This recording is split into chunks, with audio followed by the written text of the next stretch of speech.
थानो बिसोर आंखौ ओरैबायदि बुंदों सैमा बुन्दि होनलायजासे बुंदों सैमा बुन्दि नों बिनिफ्राय ओंखारलांदो आं बिसोरनि सैमा बुन्दि नङा बेयाव खामानि मावफैनो आं सैमा बुन्दि नामा बिसोर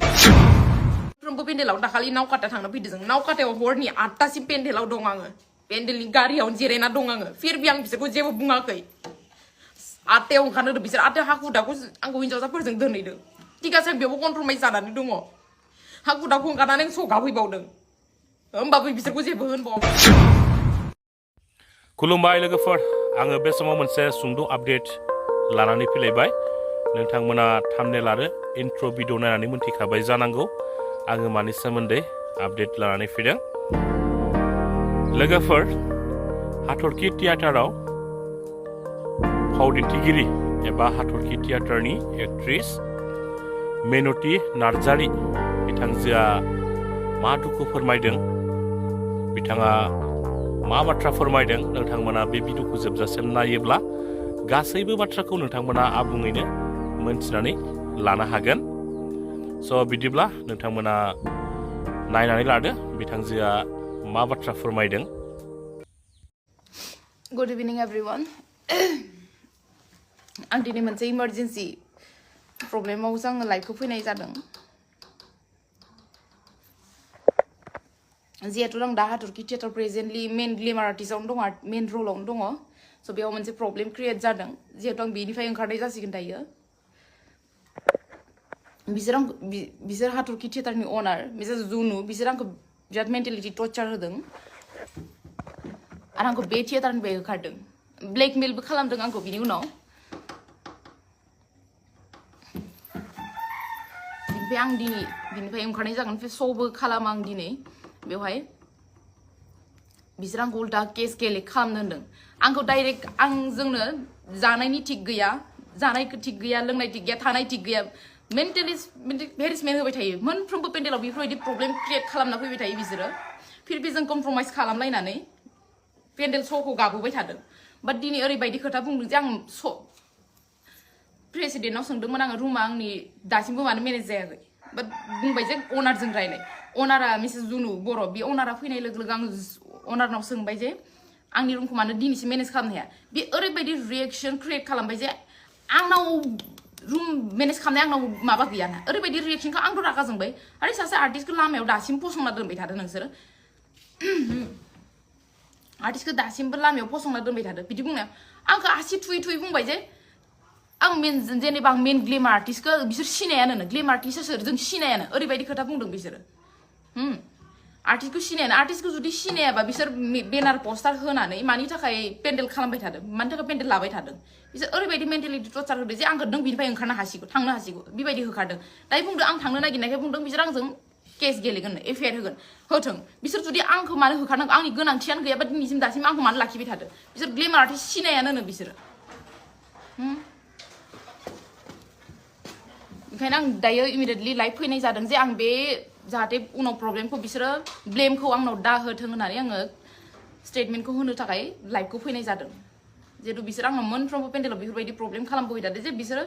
मेन आर्टिस्ट जा भेलु मोनसे भेलु होननाय गैया बेवहाय बेनिखायनो आङो लाइभखौ इमिडियेटलि फैनाय जादों स' नोंथांमोना जेसेबां हायो शेयार खालाम जे हाथरखि थियेटारनिफ्राय मेन आर्टिस्ट जिखुनु जायखिजाया आंखौ मेन्टेलिटि हेरेसमेन्ट होबाय थादों दिनै बिनिफ्राय ओंखारनाय जासिगोन जाहाथे उनाव प्रब्लेम आंनाव क्रिएट दा जाथों बेखौ आं लाइभ फैनाय जादों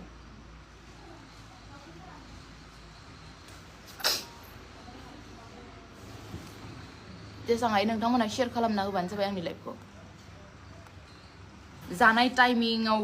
होफैया बिसोरो मालाबा 4टा 5टा हरनि 2टा 3टायाव ओंखाम बोथिसे होनानै आरो जिबायदि कन्डिसनाव ओंखाम होयो जोंखौ जिबायदि एग्रिमेन्ट खालामनानै लाबोदोंमोन बिसोर बेबायदि मालाबाबो होफेरनो हायाखै बिसोरो फिरबि जों कनफर्माइज खालामलायनानै पेन्डेलखौ गाबोबाय थादों दिनै बिसोरो जोंखौ ओरैबायदि कन्डिसन खालामदों जे आं मोनसे खोथा बुंनायाव बिसोर आंखौ ओरैबायदि होखारलायनो हादों जेनेबा जबरदस्ति आंसोर बे हाथरखि थियेटाराव थाफेरदों हाथरखि थियेटारनि कन्डिसनखौ नुखादों जे माबायदि कन्डिसन जों गावनि स्टेटासखौ गारनानैबाबो जों बे पेन्डेलाव गाखोबोबाय थादों फिरबि जोंखौ रिसपेक्ट खालामनो रोङाखै बे आंखौ मेनलि आंहा प्रब्लेम जादों दा अनारजों आर्टिस्टखौ माबायदि रेसपेक्ट होनांगौ बिसिनाव मोनसेबो गैया आरो हाथरखि थियेटारनि अनारा मिसेस जुनुआ नङानो सोरथाय आं मिथिला बेखौबो आं दा आसरित जाबाय जे आंखौ मानो बुंदों आं मालिक नङा बे हाथरखि थियेटारनि आं मालिक नङा बे बुंदों हाथरखि थियेटारनि मालिकआ सोर आंनो कमेन्ट खालामना खिन्था बिराद हार्ट खालामबाय बिसोर आंखौ बिराद गाबबायबो आङो खिन्थु दा दरकार गैला आंखौ बे थियेटारनिफ्राय होखारदों जाहाथे आंनाव प्रब्लेमा ब्लेमखौ बिसोरो उनाव दा होथों आंनो अनेक ब्लेम होनो हागौ ना हाथरखि थियेटारनि एक्ट्रेसआ फैसा लानानै खारबाय माबा मोनसे खालामनानै खारदों बेफोरबायदि ब्लेम होनो हागौ बेनिखायनो आं लाइफखौ क्लियार खालामदों आं दाबो बिसोरनि पेन्डेलावनो दङ खिन्थु आं दिनै पेन्डेलाव गाखो आं दिनै बिनिफ्राय थांनाय जागोन आं बेखौ क्लियार खालामना होदों दे दाबो आं खाराखै बिसोरनि पेन्डेलावनो दं आं दाबो खिन्थु आं लाइफआव क्लियार खालामना होदों आं खोनानो मोनदों जे आंजों उल्था आंखौ केस होगोन होननानै बेनिखायनो आं लाइफखौ फैनाय जादों लाइफखौथ' होआखैमोन प्रब्लेमाथ' दहायनो जादों बाट आं लाइफखौ होथ'वाखैमोन जे कमप्रमाइज खालामनो फैगोन ना मानो दासिमबो मालिकआ फैबावाखै आरो बुंहरलायबावदोंसो कि बि इमान ग्लेमार गिदिर आर्टिस्ट नङा बिजों बिखौ बुजायबाय थानो बिसोर आंखौ ओरैबायदि बुंदों सैमा बुन्दि होनलायजासे बुंदों सैमा बुन्दि नों बिनिफ्राय ओंखारलांदो आं बिसोरनि सैमा बुन्दि नङा बेयाव खामानि मावफैनो आं सैमा बुन्दि नामा बिसोरनि सैमा नामा आं बेवहाय बिदि खामानि मावफैनो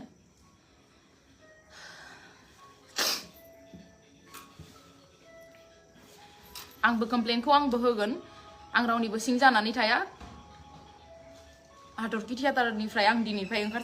ओंखारखाबाय मोननै ना मोनथाम पेन्डेल दंबावोमोन बिसोर आंखौ रिकुवेस्ट खालामदों बाट रिकुवेस्ट खालामनाय ओरैबायदि खालामफैदो जे अनारा आंखौ रायलायफैयाखै दासिमबो बिसोरनि एटिट्युड इग' ओरैबायदि बुंबावो जे आं गोदोर आर्टिस्ट नङा आं गोदोर आर्टिस्ट नङाबाथ' आं बिसोरनो जिबायदि पारफरमेन्स नांगौ आं होदोंना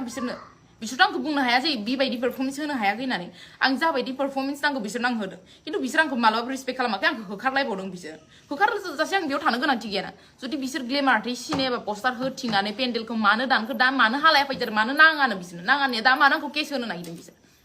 होथों जे माबायदि केस होयो होथों मेन्टेलिटि टर्चार होनानै ना जानायनि थिगनि दासिमबो ओंखाम होफैनो हायाखै बिसोरो स्टाफनिफ्राय दासिमबो ओंखाम होफैनो हायाखै खैथा जागोन 4:30 जाबाय दासिमबो ओंखाम मोनजादों ना मोनजायाखै दासिमबो सोंहराखै बिसोरो ओमफ्राय आंखौ उल्टा ब्लेकमेल खालामो बिसोरो ओरैबायदि मेन्टेलिटि टर्चार होयो आं न' बां गारनानै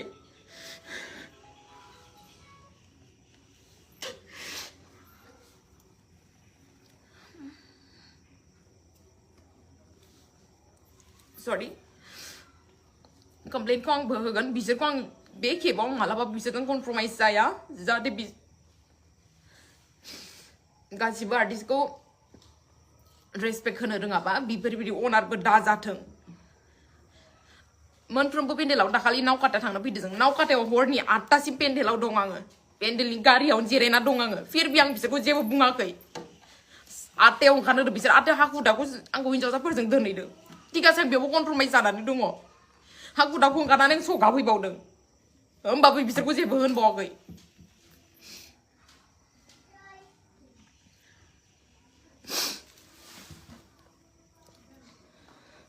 ओरैबायदि कन्डिशन खालामनानै होदों जे बिसोरो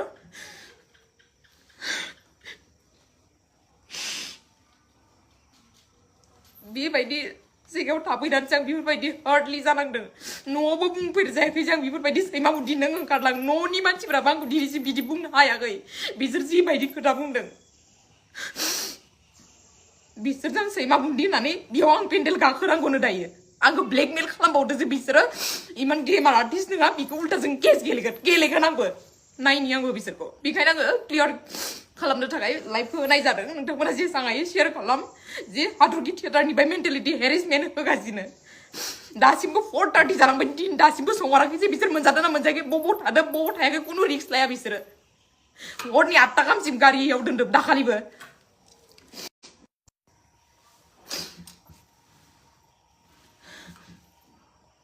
इफोरबायदि हार्ट खालामो मेन आर्टिस्टखौ जों नङाबाबो सजायनो गोनांथि गैयानो सैमा बुदि नों बिनिफ्राय थांनो हासिगोन जोंनि स्टाफनिफ्राय गारि हरा थिगासे खुनु खोथानाय आं हारसिं थांगोन दा बुंदों कि बिखौ बुजायबाय थानो गोनांथि गैया ग्लेमार आर्टिस्ट नङा बियो फै जों केस गेलेगोन अके फाइन आंबो नायगोन बि थियेटारनिफ्राय मिनाति नार्जारिया गैला नोंथांमोना जेसां हाया शेयार खालामना होबानो जाबाय बिसोर आंखौ मेन्टेलिटि हेरेसमेन्ट होगासिनो दङ नांगौ जिबायदि एग्रिमेन्ट खालामना लाबोदोंमोन बेफोरबायदि एग्रिमेन्ट खालामना लाबोनो हायाखै फिर भी कमप्रमाइज खालामनो थाबाय थारो बे खेबाव आं मालाबाबो कमप्रमाइज खालामनो हाया सासे बेनार आर्टिस्टआ जुदि बिसोरजों अनारजों सैमा बुन्दि होनजालायनांगौबा होखारजानांगौबा बेयाव आङो शो खालामबावनांगौ नामा नोंथांमोना कमेन्ट खालामनानै बुं सैमा बुन्दि होनजाना आं बेयाव पेन्डेल गाखोबावनांगौ नामा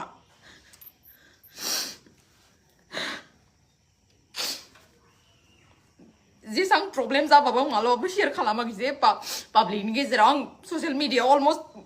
आपडेटसो होबाय थाबावो बिसोर आंखौ जिबायदि सिटुएसन खालामदों दिनैनि दिनाव जानाय थानाय कुनु रिस्क लाया बिसोरो बिनिफ्राय रिसपेक्ट भेलु होननाय मोनसे गैया बिसोरनाव ओरैबायदि कन्डिसन खालामना होदों मा खालामो नायनि आंबो बिसोरखौ आं बिदि बुंनांगौ बेखिनि बारा बुंनोबो हाला आं मालायखौ बारा बुंनोबो थाङा खिन्थु बिसोरो जाबायदि खालामदों उनाव जाहाथे ब्लेमखौ आंनाव दाहोथों होननानै आं लाइभखौ होनाय जादों आं दिनै पेन्डेल गाखोआ आं खाराखैबो बिसोरनि पेन्डेल जायगायावनो दङ आङो रानिंआवनो दङ आं खाराखैबो बिसोरनि जायगायावनो दंखायो खिन्थु बिसोर आंखौ ब्लेमबो होनो हागौ जे मिनाते उमुक लानानै खारबायबा बिनि थाखाय पेन्डेल गाखो ब्लेम होनो हागौ बिनि थाखाय आं लाइभखौ फैनाय जादों जाहाथे ब्लेमा आंनि सायाव दागोलैथों बिसोर कमप्लेन होनो आंबो होगोन कमप्लेनखौ न' बां गारनानै आं बिसोरनि थाखाय जानाय लोंनायखौ गासिखौबो गारनानै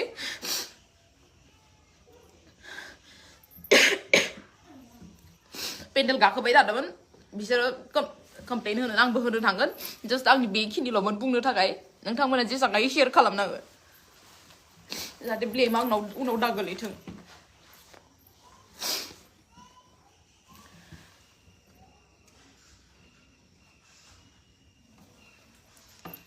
आंनि गोनांथि गैया बुंदों बेवहाय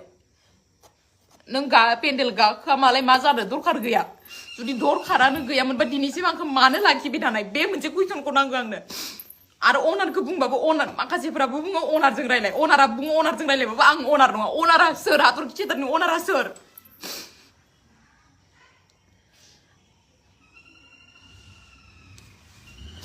लाइभखौ आङो दोनथ'नाय जासिगोन बेटारि चार्जबो गैया आंहा प्रब्लेम जागोन उनाव नोंथांमोना जेसां हायो शेयार खालामबानो जाबाय आं हार्ट जानानै आं जेसांखिनि बुंनांगौमोन आं बुंनोबो हायाखै उनाव मोजाङै क्लियार खालामफैफिनगोन आङो स्टार्टिंनिफ्राय मा जाबोआ खिन्थु जास्ट बिसोर आंखौ दायो मेन्टेलिटि टर्चार होदों दिनैनि दिनाव बिसोर आंखौ हगारदों सैमा बुन्दि होनदों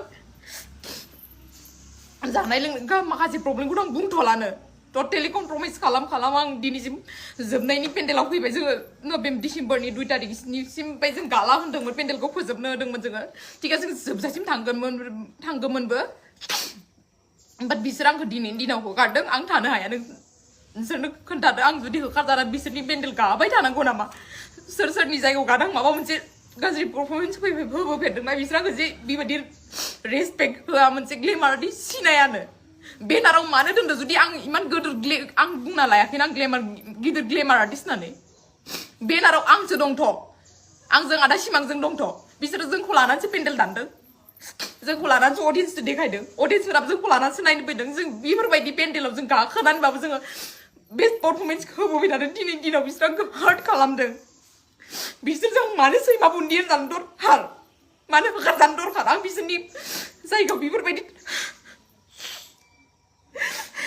आंनि न'नि मानसिफोरा आंखौ दिनैसिम बिदि रायबोफेराखै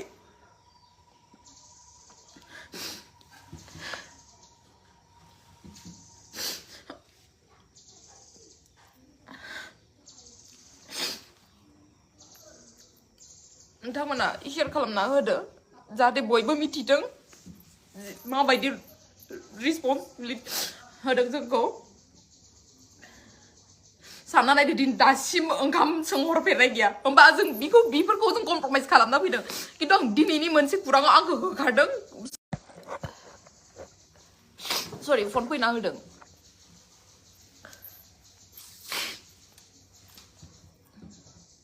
दा बुंबावदो जे आङो पेन्डेल गानांगौ पेन्डेल गायाबालाय आंखौ कमप्लेन होगोन केस गेलेगोन नायनि आंबो स' दोनथ'नाय जासिगोन आंना मबाइला चार्ज गैया चार्जनि थाखाय एसे प्रब्लेम आं दा माबा मोनसे प्रब्लेमबो जानो हागौथ' बेनिखायनो आं चार्जखौ दोनथ'नाय जासिगोन उनाव लास्टाव आं मोजाङैनो क्लियारखौ होफिनगोन आं दा हार्ट जादों आं बुंजोबनो हानाय नङा उनाव मोजाङैनो क्लियारिफिकेसनखौ होफिननाय जागोन